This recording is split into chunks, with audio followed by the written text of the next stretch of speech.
conference in February of 2020, right before the world shut down, and then she still came to OSU during the world shutdown. So she joined us in the fall of 2020, the lovely fall of 2020, when everyone was on Zoom, and we didn't interact very much during the first year or so in person, but she dove in the lab and tried a lot of different things. And she actually started in the PhD program, but because the projects started to move into a computational direction, and she's had some computational background before, she realized that's what she really liked, and now she's decided to move her career towards more of a data analysis kind of job, and made the switch to a master's program. So she has to switch early on. And I think that really shows a lot of maturity to make that decision and not have to just stick to something you're not really excited about and you want to pursue a career. And I think she's now applying for jobs in some really exciting computational world. And her skills in the computational setting was really impressive, far surpassed anything I could teach her, which is a good thing to have. And I haven't really helped anyone in the computer very much in a long time. That speaks to OSU, quality attracting students, as well as the training that we have. And one interesting thing that we learned about Maureen, kind of, by the way, very humble about this. We go collecting on the coast, a lot of waves, looks dangerous to me. And she goes free diving up there. Pretty awesome. I go collecting and this waves are crashing. And we just came here this last week. And I think, what do you mean? We're free diving over there. Here, by now, no, it's pure fishing. So that kind of thing was very impressive to hear that you adapted really well to Oregon climate. But I want to get started. So, go ahead. All right, everyone. I am Maureen. Hopefully you guys know that by now. As you can tell, I'm stressed. Speaking of stress, this is coping mechanisms. So we're going to be talking about the abiotic stress-induced regulatory landscape in the intertidal copepod Tigriopus californicus. And here goes nothing. So abiotic environmental factors exert strong selective pressures, shaping organismal physiology, dictating species distributions, and driving evolutionary adaptation. So in marine habitats, and particularly in intertidal zones, these are ecosystems with steep abiotic gradients, which is characterized by fluctuations in temperature, pH, salinity, dissolved oxygen, you name it. These selective pressures favor genetic and physiological adaptations that optimize a population's fitness under specific local conditions. So temperature and oxygen availability are particularly powerful abiotic factors that present physiological challenges at pretty much all levels of biological scale, and they impact energy metabolism, organismal performance, and ultimately survival.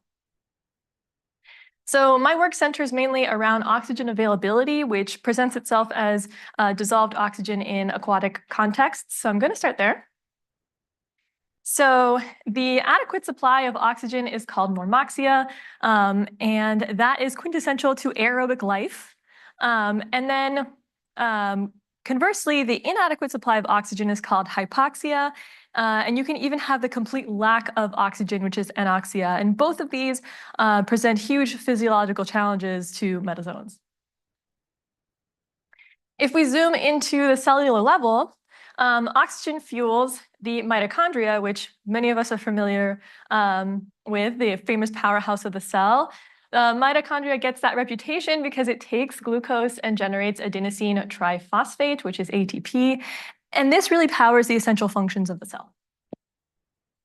And so this aerobic process that I just described is called oxidative phosphorylation, and I'm going to call it OXPHOS.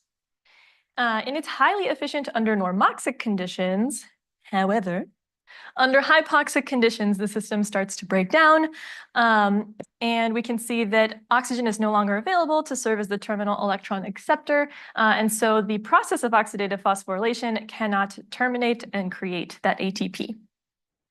And so, without power for homeostatic functions, cellular chaos ensues. This includes ion imbalances, acidification, swelling, and harmful byproducts from oxidative phosphorylation malfunctioning, including reactive oxygen species, or ROS. These factors trigger molecular cascades that mitigate cellular damage. And notably, a primary cascade activated by hypoxic stress is the hypoxia-inducible factor pathway, or HIF. And the core elements of this pathway are conserved due to to induce physiological responses to maintain oxygen homeostasis.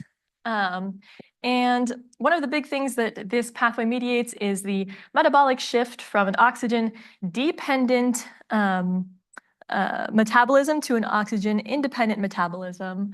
And the caveat here is that while this is sort of like a backup power source, it is highly inefficient by comparison. And it also creates harmful byproducts that have negative impacts on the cell as well to compound everything else. But luckily, HIF also induces sort of supporting effects with a wide variety of functions that support that shift in metabolism, like increasing glucose uptake and reducing energy demands. So how does the HIF pathway work? The HIF pathway has a master regulator, which is a transcription factor called HIF. It's made up of two subunits, HIF alpha and HIF beta. And HIF alpha is the primary oxygen sensing portion of this dimer, and HIF beta is also known as ARNT. Hold on to that, it will come back later.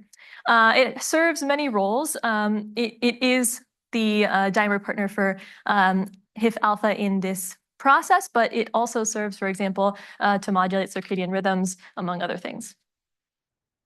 So under normoxia, HIF alpha is constantly inhibited by EGLN, this molecule here. But under hypoxia, EGLN stops repressing HIF alpha, and that allows it to bind to its dimer partner HIF B in the nucleus, and then it can go target the genes that it regulates along the genome, which are marked by hypoxia response elements.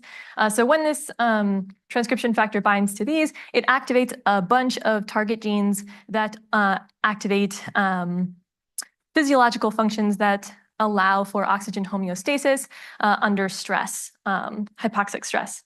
So for example, some of these target genes might be responsible for your increased heart rate or vasodilation as you go up a tall mountain, among other things. But in our study species, Tigriopus californicus, our Tigriopus californicus lacks the central key components to this HIF pathway. And we found that out recently, but that plot twist has motivated the search for alternative molecular mechanisms mediating the response to hypoxic stress levels. And so that wraps it up for now for hypoxia. So let's talk a little bit about heat stress, which is the other stressor I promised I would talk about. Heat is also a formidable abiotic stressor. And at the organismal level, heat can change behavior, metabolic rates, and oxygen demands, and that can potentially lead to the risk of overwhelming key organ systems. So how does the cell deal with this? Thermal stress is kind of one of the best studied cellular stressors, so we know a lot about this. And it does, in fact, wreak havoc on cells similar to hypoxic stress. It causes proteins to misfold, and when proteins misfold, they can no longer conduct their original functions. And so that causes energy systems to break down as well. To survive, cells activate the heat shock response, or the HSR pathway. And at the center of this response is a protein called HSF. And HSF is the heat shock transcription factor for this pathway. And so what this does is it goes in and it activates an abundance of genes as well into the nucleus, binding to special sites for heat shock response. And this can activate a bunch of heat shock proteins, or HSPs. And these are proteins that are molecular chaperones. They bind and stabilize these misfolded proteins, which essentially helps to maintain and restore those lost functions. So, like the HIF pathway for hypoxia, the HSR pathway is highly conserved and critical for survival under heat. And just like the HIF pathway, HSF1 is associated with regulatory cascades that have evolutionary targets facilitating adaptation to several to specific thermal regimes. So interestingly, recent works have found that these two pathways don't operate in isolation. They actually, HSF for hypoxia and HSR for heat, in some species, they overlap. So, for example, in Drosophila and Pacific oysters, under low oxygen, the HIF pathway can directly activate the HSR. And similarly, heat-induced ROS can trigger parts of the hypoxia-inducible pathway. And this crosstalk suggests a regulatory convergence between abiotic stress responses in species with a functional HIF pathway. But I think you can see where I'm going here. That raises the question about regulatory mechanisms that mediate the activation of either pathway in a HIF-less system. So beyond these specific pathways, my work ties to broader questions about adaptation, such as how do organisms adjust at the molecular level to thrive in extreme environments? So my work focuses on transcriptional variation, primarily through post-transcriptional processes like alternative splicing, which I will refer to as AS in this talk. So alternative splicing is a widespread gene regulatory mechanism in eukaryotes where pre-mRNA exons and introns can be selectively included or excluded into the final mRNA transcripts. And this produces multiple different transcript isoforms, as we call them, and in turn, diverse proteins, which can be associated with variation in phenotype. So alternative splicing may be an underappreciated mechanism for adaptation, allowing organisms to modulate proteomic profiles without making changes to the actual genome. So most studies look at expression by quantifying reads to understand how much gene expression or how much a gene is being transcribed, and we call this whole gene expression, which I will be referring to as WGE. And many people just know this as gene expression, but I will be calling it whole gene expression because I'm going to try to make that distinct from variations in isoform expression.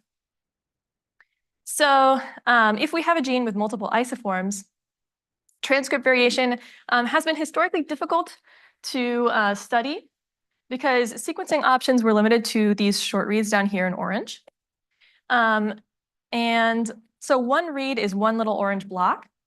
And the problem with that is that you can't tell how many or which exons are being stitched together. You can't really resolve these isoform models just based off of this. You can only really tell which exons are present versus not. But with the advent of long-read sequencing, which you see at the bottom here that just popped up, isoform molecules are sequenced entirely in one read. So as opposed to one orange block, this entire line is one read here.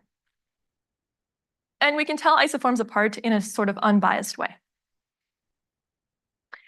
So alternative splicing can modulate genes at any level of a stress response network, including a master transcription factor like HSF.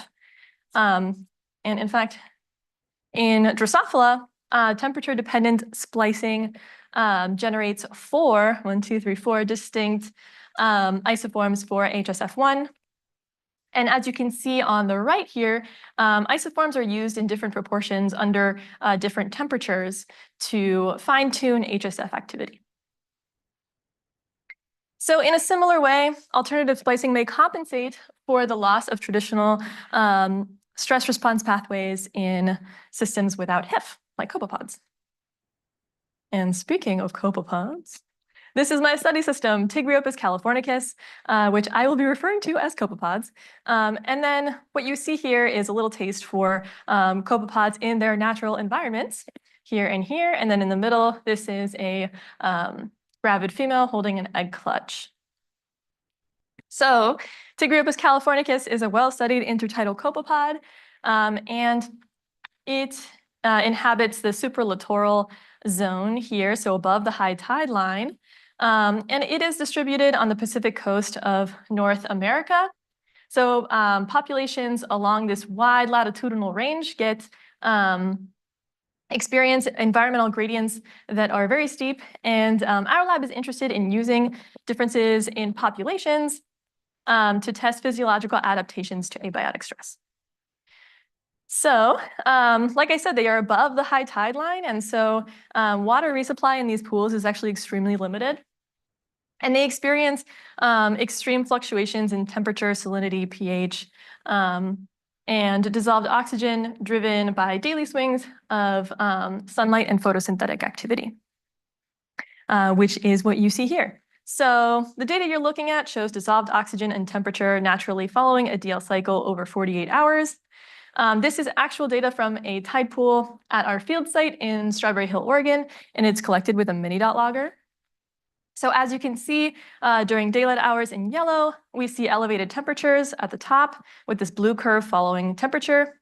And we see normoxia with this black curve following dissolved oxygen. And then as we go into the nighttime, we see a dip in temperatures and dissolved oxygen going from normoxia to hypoxia and all the way to anoxia for several hours before daybreak. So you can imagine occupying such a harsh ecological niche drives strong selection for abiotic stress tolerance. And we have genome-enabled studies that have extensively explored heat tolerance, revealing the presence of key genes like HSF1. By contrast, though, we only have one study that has explored hypoxia response, but importantly in that study, we did discover that we are missing HIF alpha and EGLN, its repressor. But despite that, our species exhibits remarkable hypoxia tolerance with strong transcriptional responses, which you'll see in a second. And the main objective of my thesis research was to explore the gene regulation at multiple levels during acute hypoxic response in copepods, leveraging this well-characterized heat response to better understand the molecular mechanisms that confer this tolerance. And we do this by looking at two aims. So the first one being how heat and anoxic stress responses intersect at the alternative splicing level of gene regulation, and two, how the roles and interactions of alternative splicing and whole gene expression regulation in responses to anoxic stress. So in order to address these aims, we have to characterize the copepod transcriptome and discover the variants that there are for each gene. So we do that by using the San Diego population of our copepods, and we have an experimental design to characterize this transcriptome that consists of 3 different treatments. So one 20-hour anoxia treatment, a 35 degrees Celsius heat shock treatment, and a control for both of those kept at normoxia and 20 degrees Celsius. So we did have 4 replicates for each of these 3 treatments, but the most quality replicate of each one of those was prepared for in-depth long-read sequencing on a PacBio platform using one SMRT Cell on a SQL2 machine. And then PacBio IsoSeq and TAMA analyses were performed on that information to get a merged transcriptome with full-length transcripts that integrates all 3 of these conditions. Special shout out to Austin Vic for helping with this part of the experiment with the culturing. Thank you. And here are the results from part 1 of these methods. So just the characterization of the transcriptome. So there are a total of 15,646 annotated genes in the SD reference that we used. And we detected 12,737 genes. There was an average of 2.2 isoforms per gene, which gave us 28,424 isoforms total. And then of these, 42% produced multiple transcripts. And then of these multi-transcript genes, 35 produced multi-exonic, 35 were multi-exonic, and 7% were monoexonic, which generate transcript variation through alternative stop and start transcription sites. And finally, here is a table with some other examples of diverse taxa and the proportion of their genome that uses alternative splicing. And what you can see here is that our intertidal copepod is really on par with other related crustaceans like the Pacific white shrimp, but you can also see how that measures up kind of across the animal kingdom. Okay, so while long read sequencing is essential for transcript discovery, complementary short read sequencing was employed to estimate transcript abundances. And why that's important is because it lets us tell the difference between whole gene expression and alternative splicing. So whole gene expression is the sum of all of the transcripts that make up the expression of one gene under a particular condition. So like this box represents condition 1. If you can count the rows here, that is the level of expression. So for this gene, we have an expression level of 2, for example. And then a change in the total transcript expression between conditions, that would be a differential gene expression, or DGE. So here we see that we can go from 2 transcripts to 8. That would be a change in, that would be differential gene expression. All right, but if we're able to tell apart the structure of our transcripts, then we can, like the blue and the yellow ones here, we can also measure the expression of each transcript. And we can see that although the total amount of whole gene expression has not changed between these 2 conditions now, right? We have the same amount of rows.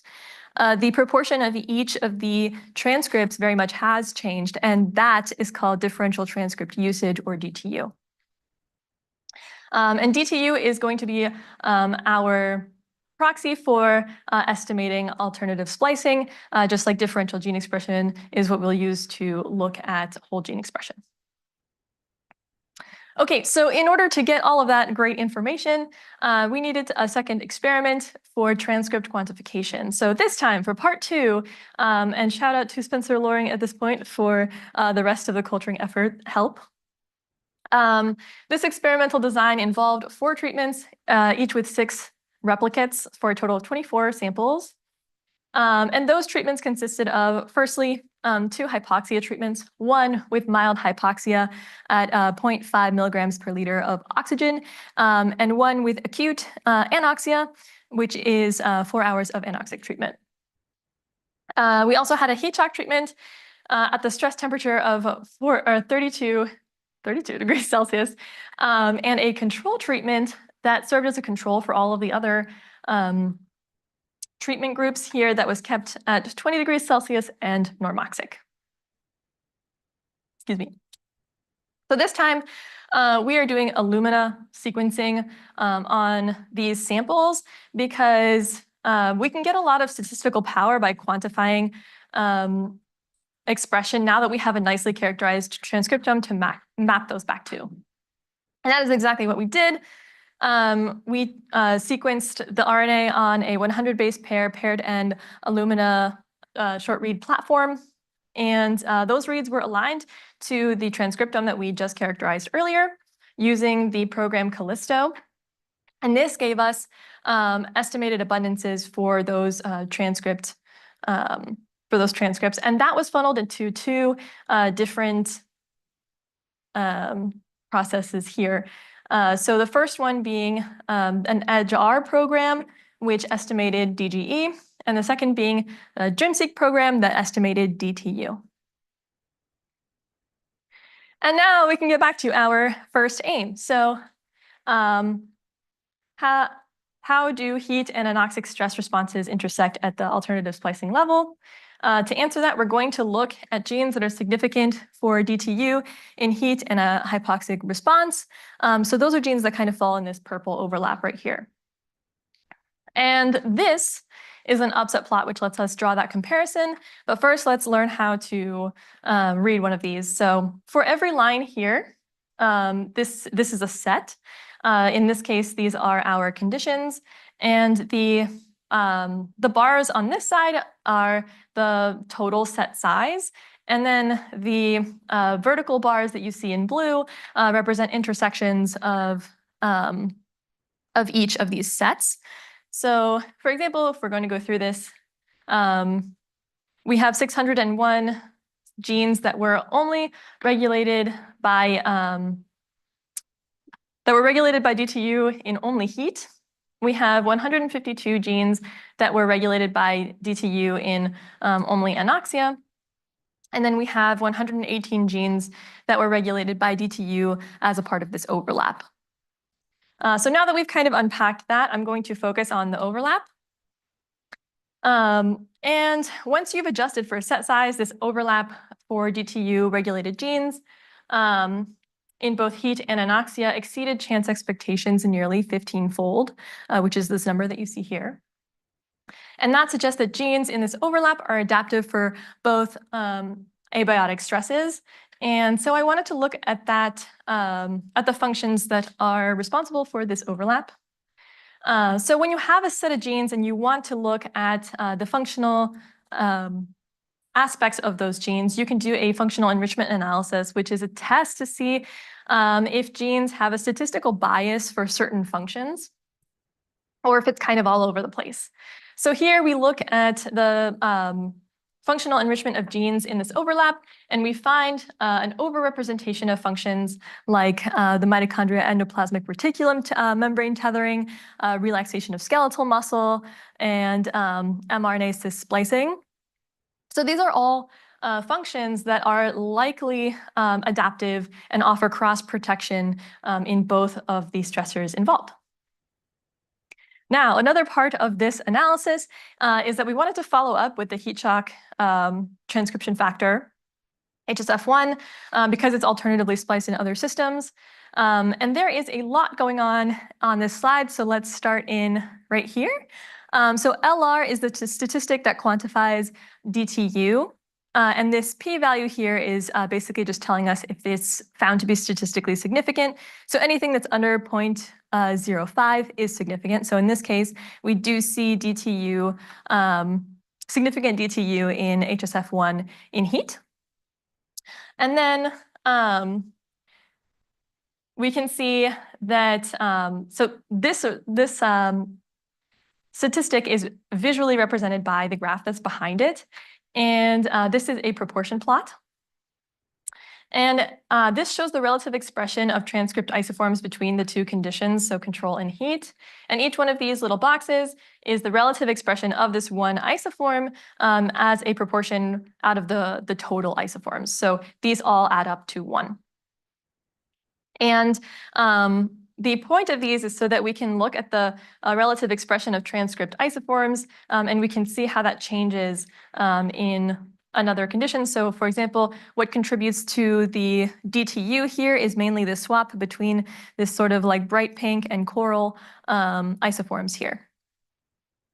And now I'd like to direct your attention to the green portion of the slide, which is just here for your reference so that you can see the actual structural variation of all of these isoforms.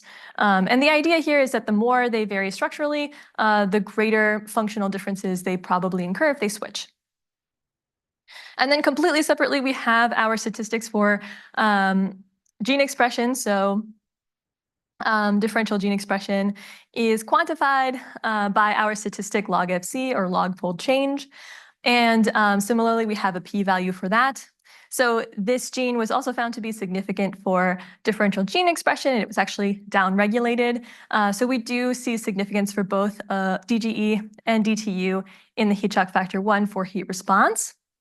However, if we compare that with those two statistics in anoxia, we see that neither of these are significant. So the heat shock factor does not mediate any sort of anoxia response at these levels. So that brings me to aim 2, which is the roles and interactions of alternative splicing in whole gene expression in response to anoxic stress. So we'll be looking at the genes that are significant in DTU and DGE regulation. We'll focus in on anoxia, but we'll start off by looking at all three to draw a comparison. But first, we have to look at what that means for plasticity. So the larger the overlap between genes regulated by DTU and DGE is indicative of that selection is favoring a greater plastic potential for this response. So let's unpack that with an example. So say we have this Squidward gene that outputs one Squidward protein for a control condition. If this gene is only regulated by DGE under stress, then we can amplify plasticity by quantity. If it is only regulated by DTU, then we can amplify plasticity by type. If it can do both, then we have compounded plasticity. And many genes that are comparing DTU and DGE report a small overlap.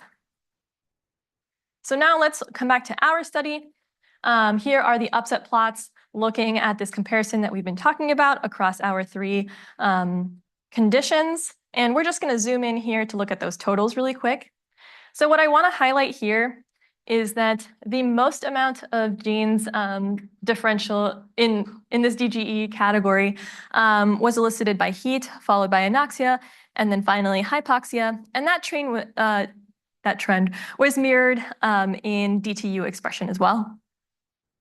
And now if we draw a proportion from these numbers, we can use that as a way to show how much DTU is changing between conditions. So if we look at the difference between heat and anoxia, there are more genes that elicit DTU compared to DGE in heat than anoxia. So we can draw from that heat relies on DTU a little bit more heavily. And similarly, if we compare anoxia and hypoxia, we see that anoxia uses much more DTU, right, than our heat for comparable amounts of DGE. And this suggests that DTU is more relevant with stressor severity. So now we can look at the overlaps in these mechanisms. And interestingly, the overlaps between DGE and DTU appear modest, but the number of commonly expressed genes is significantly greater than expected by chance for both acute stressors, heat and anoxia. But not for hypoxia. So this statistic means that we have almost 3 times higher than expected by chance overlap between these two stressors, and that suggests an adaptive advantage. So based off of this, and the fact that that our study system is distributed along a wide latitudinal distribution, experiencing a wide variety of different stressors, I predict that there is variation in how populations have evolved, overlaps in these mechanisms. So for example, in the San Diego population that we just measured, we have a larger than expected overlap for these stressors, or for these mechanisms. But in another population, such as our Boiler Bay population in Oregon, which we know undergoes less temperature stress, it's possible that that population would have a smaller overlap. All right, so to follow this up, we wanted to do another functional enrichment for that overlap set of genes. We're focusing in now mostly on anoxia. And what piqued my interest is that there was an enrichment for the hypoxia-inducible factor pathway signaling, which at this point we know it does not exist in copepods, or not canonically anyway.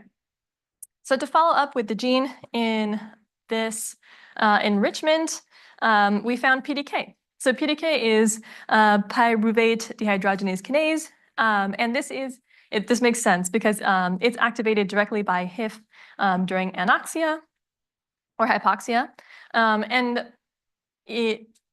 when that happens, it acts as like a metabolic switch, and it prioritizes anaerobic energy production under hypoxia.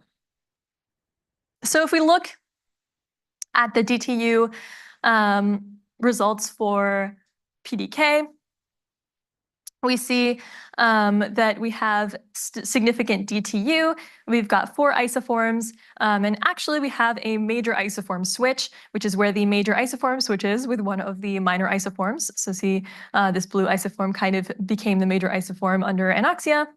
But actually, a large portion of this DTU comes from the modulation of these 2 minor isoforms. And I also want to point out the large structural variation here, likely causing different functional effects. We have, in addition to that, some differential gene expression that is significant as well, as it falls into this overlap here. And I got a little curious with this gene, and I wanted to try and see what it looked like in heat response. So that is what I did. You notice same gene, same isoforms, just different colors. But the cool thing that I want to highlight here, if I flip back and forth, you can really see that the differential gene or the differential transcript usage here is really unique to each stressor. All right, so now we're going to switch gears a little bit and talk about the DTU only portion of this analysis, again in anoxia. So this subset is made up of 167 genes. And if we look at the functions that are enriched, here we see that we have sort of a theme going on with our mRNA cis splicing, relaxation of skeletal muscles. We have some uniqueness as well, though, with the cardiac effects and ion signaling. But the thing that stood out about this category was the individual genes themselves. So this one could not be ignored. This is bifunctional trehalose 6 phosphate synthase / phosphatase, which I will be referring to as TPS TPP. That is always a mouthful. So these are normally encoded by separate loci. These are, in other words, these are 2 different genes in most species, but in crustaceans, they're actually fused, hence bifunctional. But separately, they're part of this little pathway that creates trehalose, and this is a sugar that stabilizes membranes and proteins under different stressors, like osmotic stress, thermal stress, DO. And so it is known to be quite adaptive for stressors in general. This is a new one for our lab group, so we're kind of excited about this. But also, wow, it just kind of blew everything else out of the water. This LR 201.44, this is actually twice the amount of the next highest regulated gene for DTU, which is kind of wild. We also have an impressive 21 isoforms that are expressed here with a huge major isoform number 5, which gets downregulated during anoxia, and we see the rise of pretty much everything else. Huge diversity, oh, well, hope that goes away. Huge diversity of transcript isoform structure as well. So this one was super cool. Oh, one more thing. So the modulation of these gene variants could help TPS-TPP perform its variety of functions that it is responsible for, especially because it is a fused gene. So it should function. There should be a wide variety of functions associated because there's 2 different genes involved. I told you to remember this one, so if you didn't, it's on you. But ARNT is back. ARNT is the aryl hydrocarbon receptor nuclear translocator. I did practice that. AKA HIF1 or HIF beta. And so that is the dimer coupled to the HIF alpha protein that we do not have in our system, but we do have HIF beta, and HIF beta, like I said, has a variety of functions. But what was cool is that this one only had 2 isoforms that have this clean change here, this major isoform switch between the 2 isoforms. And it's also interesting because this is a monoexonic gene, which means that the transcriptional variation that marks these 2 different isoforms is at the start and stop sites for transcription. So this isoform switching might represent key mechanisms for activating the hypoxia-inducible factor pathway without disrupting the other functions that are associated with ARNT. And it could possibly allow ARNT to partner with another unknown protein, potentially. So we are excited about that. Okay, so now to look at the final puzzle piece to our comparison here, looking at DGE-only regulation in anoxia. This had a whopping 2,241 genes, and 1,330 were upregulated, while 991 were downregulated. And while my focus is on DTU and alternative splicing, previous studies are all at the DGE level, so this subset lets me compare to previous interesting trends, which is kind of unique. And also, we can't ignore that the whole gene expression just kind of blows everything out of the water and really dominates in scale by an order of magnitude more than the DTU expression. I see you. Okay, so one last functional enrichment analysis. We saw some really unique stuff in this data set compared to the other ones. And so this retinal cone cell determination stuff, this is all actually involved with the thyroid processes, which comes up multiple times. We also see circadian rhythms and evidence for riboflavin transport as well. So those are all kind of different than anything else we saw for the other categories. But the trend I was particularly excited about was these strong expression changes in cuticle-associated proteins, including the structural elements like proreslins and chitin-modifying enzymes. These are among the most downregulated genes during anoxia in my study, supporting findings from previous studies that we've done in our lab, suggesting that hypoxia triggers cuticle remodeling to regulate gas exchange. Very cool, and definitely prompts for further studies with microscopy. Shout out to Annika, who will be following up with that. And that is it for my results. Just a little bit of conclusions. For AIM-1, we were looking at heat and anoxic stress responses and how they intersect at the AS level. And we found that copepods may be offering, in copepods, there may be significant cross-protection offered by genes by heat and anoxic responses favoring significant multi-level regulation of redundant genes. And then we also saw that HSF1 does not mediate HSR pathway activation at the alternative splicing or whole gene expression level in response to anoxic stress in a HIFless system. Heat, though.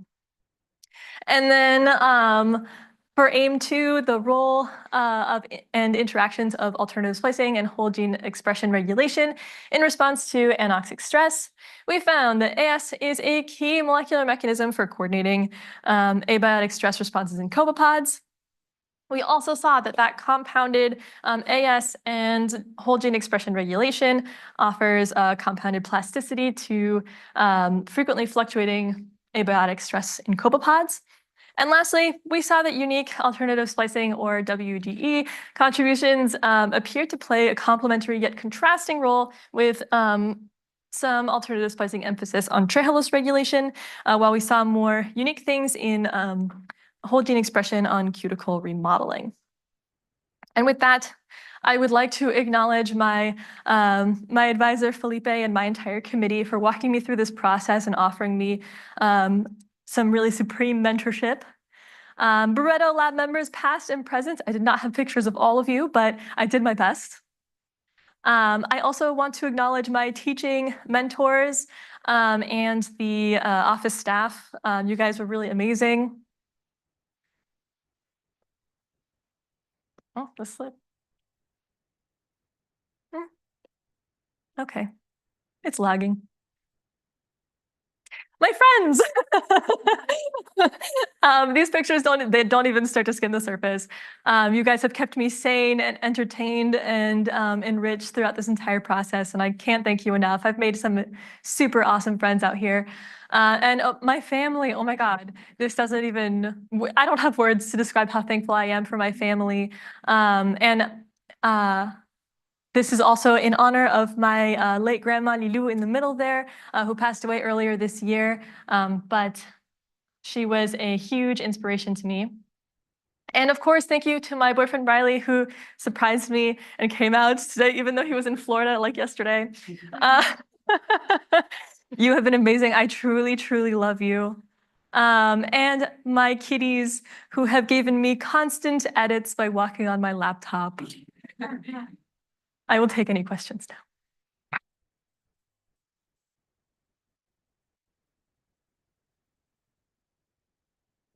Just to be respect for the next class, we have, I'll cut you off soon, but we have. And the bomb for the house to do the order.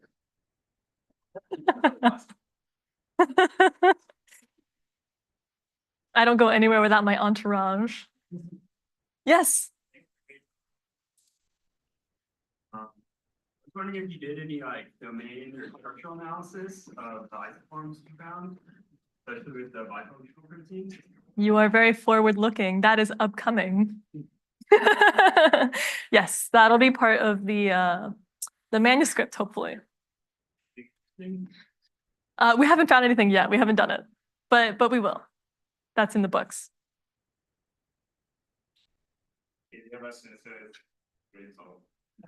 Thank you. Oh, what they're saying? Is that what the chat is saying? Yeah. Yes. I'd like a theory, more theoretical question. When you're doing these kinds of experiments, do you always make the assumption that the genetic changes that you're seeing are adaptive?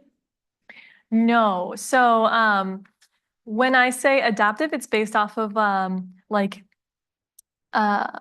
those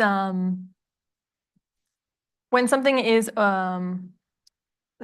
like very statistically enriched, then I would assume that that is adaptive. So if something came back and like say one of the overlaps was not like greater than expected by chance, then I would assume that evolution is acting in a sort of neutral fashion. But if one of those overlaps is greater, then the assumption would be that something is acting to make that overrepresentation happen. And theoretically, if that's the case, then they should be adaptive. That's the kind of reasoning behind that. But that's a great question. Does that answer it? Yeah.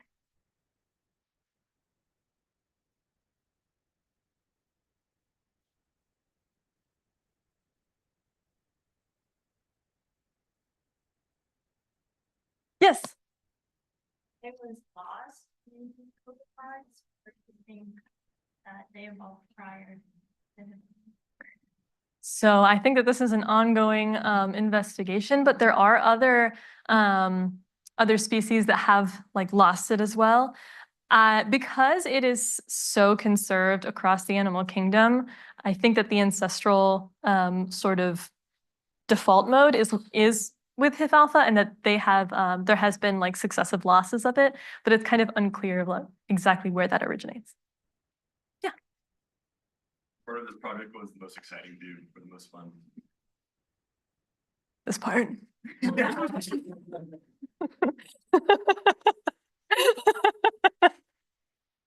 No, I'm kidding. I really enjoyed working with all of my undergraduate assistants in culturing everything. That was really cool. And then I'm kind of a computer nerd, so making all of those computer computational elements work, that was really satisfying. Next one, get up here.